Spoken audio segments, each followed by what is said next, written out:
E aí, pessoal, hoje, mais uma vez, o nosso trabalho de estudo de O Livro dos Espíritos, levando a você a nossa visão e algumas palavras a respeito desse livro maravilhoso que tem trazido para nós muitos ensinamentos e cada vez que a gente lê, a gente consegue compreender um pouco mais aprofundadamente o seu ensinamento. Bom, hoje nós vamos com as perguntas 10, 11, 12 e, se houver tempo, a gente vai com a pergunta número 13. Atributos da divindade, as qualidades de Deus. Quais seriam essas qualidades? O que nós podemos entender por Deus e de que forma é que nós devemos compreendê-lo e até que profundidade nós podemos entender a questão de Deus.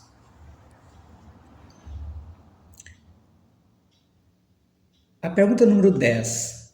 O homem pode compreender a natureza íntima de Deus? Não.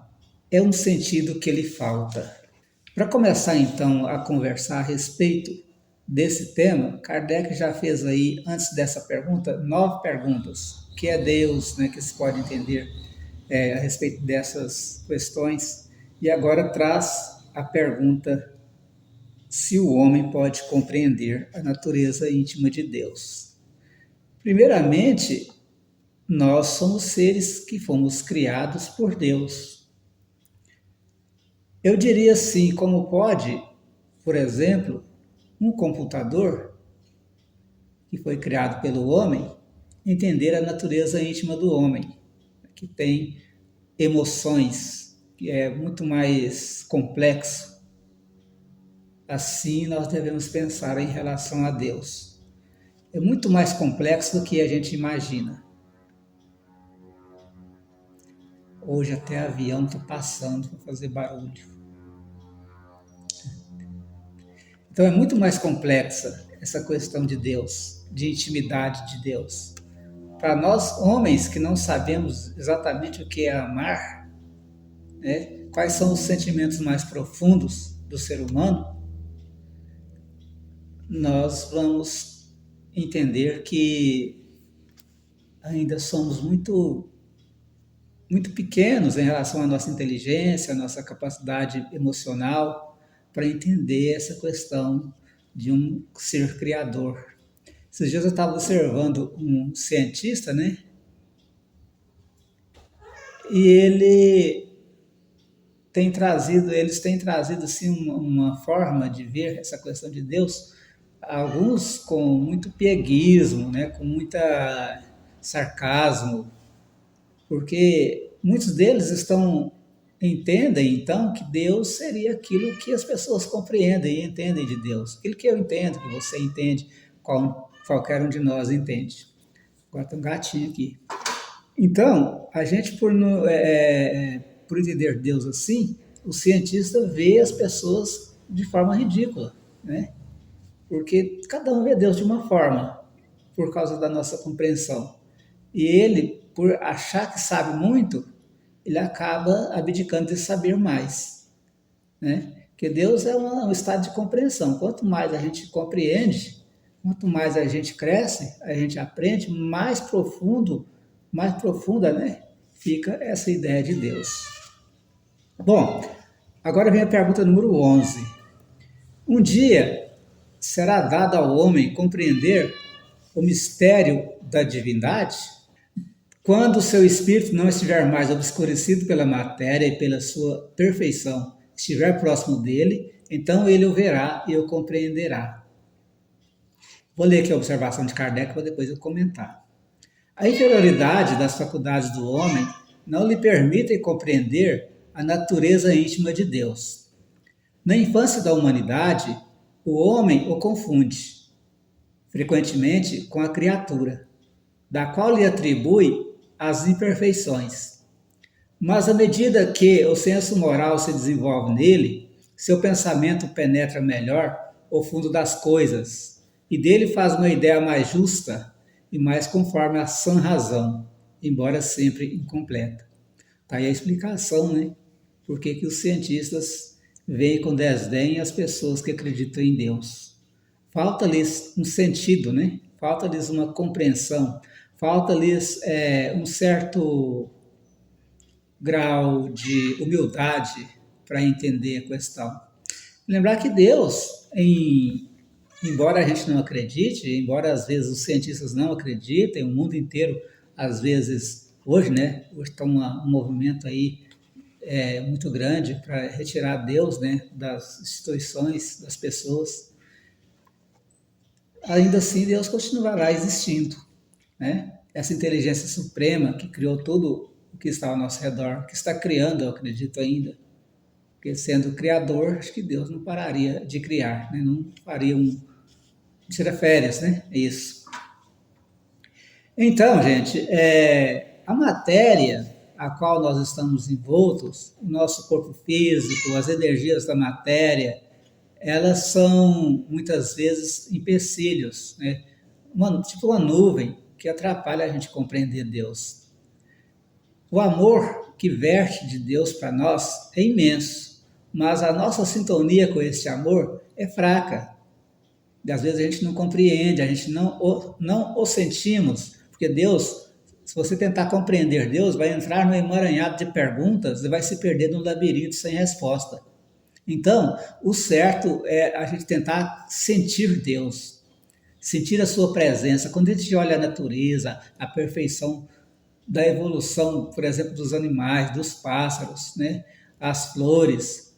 Você imagina a beija-flor, né, que tem uma língua enorme para poder alcançar o fundo da flor. Como que foi projetado isso? Como que a natureza foi projetando ao longo dos anos, dos milhões de anos, essa natureza? Como se o pensamento divino estivesse vibrando o tempo todo para melhorar, para evoluir, para fazer crescer a sua criação. Quando a gente olha o sol nascer, olha o pôr do sol, olha os rios, os mares, as florestas, a gente sente a presença de Deus. É como uma energia permanente, né, imensa, profunda, que vibra e com a qual a gente entra em sintonia, quando a gente quer realmente sentir Deus.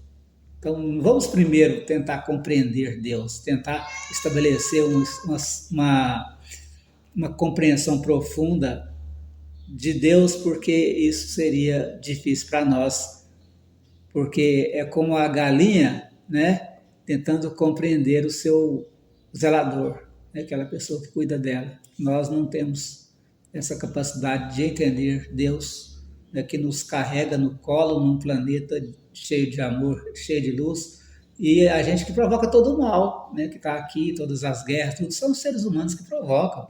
Se fosse, se o ser humano não fizesse o mal, não existiria nada tão ruim. O planeta estaria bem melhor e a natureza não estaria tão degradada, né? Como está pela presença nociva dos homens que não pensam nesse sentido, de que somos filhos de Deus e devemos buscar a perfeição. E agora a pergunta número 12. Se não podemos compreender a natureza íntima de Deus, podemos ter uma ideia de algumas de suas perfeições? Se eu não entendo a natureza íntima, se eu não posso entrar, penetrar na intimidade do funcionamento dessa inteligência suprema, entender o seu amor, a sua bondade, entender o funcionamento matemático do universo ou multiverso, seja lá quantos universos existirem, se eu não consigo fazer isso, eu posso pelo menos, um tantinho assim, entender algumas de suas perfeições? Essa pergunta que nós esmiuçamos, e a resposta para nós, para Kardec, em consequência para nós, é que sim, de algumas perfeições, né? De algumas.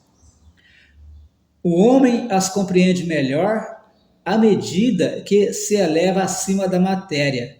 Ele as entrevê pelo pensamento.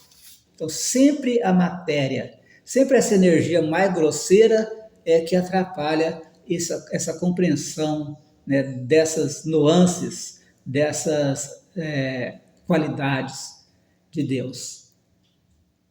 Sempre falo assim daquele exemplo do homem grosseiro que passa diante de uma roseira e diz: essa planta tem espinhos, precisa ser cortada. E depois passa diante dela uma mulher, né? Uma moça bem sensível e vai dizer, mas que flores lindas tem essa roseira. Essa planta deve ser preservada. Então a visão do homem ela vai mudando à medida que ele vai ganhando sensibilidade, que ele vai ganhando mais amor dentro dele, mais carinho pelo mundo, pelas coisas, pelas pessoas. Então, à medida que o homem entende, ele vai sendo mais flexível em relação às presenças, né, importantes que a natureza nos mostra e que demonstram a inteligência suprema, que demonstram a existência de Deus. Não é isso? Vamos então à última pergunta, a de número 13 do nosso trabalho de hoje. Quando dizemos que Deus é eterno, infinito, imutável, imaterial, único, todo-poderoso, soberanamente justo e bom, não temos uma ideia completa dos seus atributos? Do vosso ponto de vista, sim, porque credes tudo abraçar, mas sabei que há coisas acima da inteligência do homem mais inteligente, e para as quais vossa linguagem limitada, as vossas ideias e as vossas sensações não tem expressão adequada. A razão vos diz, com efeito, que Deus deve ter essas perfeições no supremo grau, porque se eu tivesse uma só de menos, ou não fosse um grau infinito, ele não seria superior a tudo e, por conseguinte, não seria Deus. Por estar acima de todas as coisas, Deus não deve suportar nenhuma vicissitude e não ter nenhuma das imperfeições que a imaginação pode conceber. Então, o que nós entendemos que sejam as perfeições de Deus ainda está muito aquém daquilo que ele realmente é. Ele está muito acima disso. Eu costumo dizer que devemos entender que Deus está fora do nosso tempo e da nossa linha de espaço e tempo, né? Vamos dizer assim. E que, estando fora, ele nos olha como alguém que olha uma cadeira assim que está do lado, como alguém que olha um gatinho, como esse que está aqui miando do lado. Então, ele vai olhar e vai aperfeiçoar, vai ver o que precisa ser arrumado, o que precisa ser melhorado. Ele vai sempre trabalhar pelo aperfeiçoamento da sua obra. E ele, estando acima do tempo e do espaço, nós não temos condição de compreendê-lo. Ele está em uma dimensão diferente da nossa, onde só pelo pensamento, segundo os espíritos, a gente teria esta condição de entender um pouco mais de Deus. Bom, aqui, gente, eu vou fazer aqui um pequeno trabalho de edição para as palavras que vêm em seguida, aqui na pergunta número 13. Tá bom?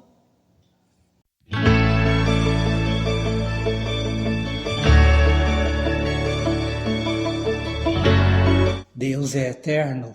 Se tivesse tido um começo, teria saído do nada, ou teria sido criado, ele mesmo, por um ser anterior. É assim que, de degrau em degrau, remontamos ao infinito e à eternidade. É imutável. Se estivesse sujeito às mudanças, as leis que regem o universo não teriam nenhuma estabilidade. É imaterial, quer dizer, sua natureza difere de tudo o que chamamos matéria. De outro modo, ele não seria imutável, porque estaria sujeito às transformações da matéria. É único. Se houvesse vários deuses, não haveria unidade de vistas, nem unidade de poder no ordenamento do universo. É todo-poderoso, porque é único. Se não tivesse o soberano poder, haveria alguma coisa mais poderosa, ou tão poderosa quanto ele. Não teria feito todas as coisas. As que não tivesse feito seriam obras de um outro Deus. É soberanamente justo e bom. A sabedoria providencial das leis divinas se revela nas menores coisas como nas maiores. E essa sabedoria não permite duvidar de sua justiça, nem da sua bondade.